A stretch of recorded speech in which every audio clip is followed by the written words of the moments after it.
Hello everyone, this is me Preeti. আর আজকে আমি আমার নেলসের ওপরে একটা ডিজাইন ক্রিয়েট করেছি। আমি প্রথমে এই নেলটার ওপর ক্যাটচাই করেছিলাম, তারপর আমার বিষয়টা একদম ভালো লাগলো না, একদমই না। তখন আমি কী করলাম, ফাইল করে চেষ্টা করলাম যতটা ওঠানো যায় আমি ওঠালাম।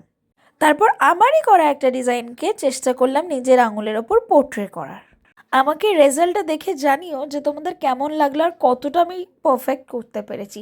আমি জানি আমি পুরোটা তো পারফেক্ট ডেফিনেটলি করতে পারিনি, বাট আমি প্রত্যেকবার চেষ্টা করি বেস্টটা করার।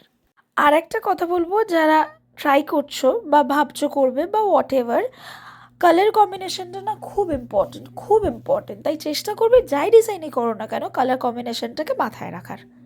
আর একটা জিনিস খেয়াল করবে তোমরা, সেম ডিজাইন, একদম হুবহু ডিজাইন, আলাদা আলাদা শেপে আলাদা আলাদা দেখতে লাগে। তার মানে এটা না যে ডিজাইনটা খারাপ হয়ে যাচ্ছে বা ডিজাইনটা বাজে লাগছে, একদমই না, জাস্ট শেপের difference. One more thing which is very important for nail art, সেটা হলো কিওর। প্রত্যেকটা স্টেপকে, যেটা যেই নিয়ম 60 হলে 60, 120 হলে 120, সেইভাবে সুন্দর করে গুছিয়ে কিওর করা, নাহলে কোনো আর্টই ভালো লাগবে না, চ্যাটচ্যাটে করবে, খুব বাজে রেজাল্ট আসবে। যাই হোক, এই ভিডিওটা এই অবধি। See you in the next one. Till then stay tuned. Okay, tata.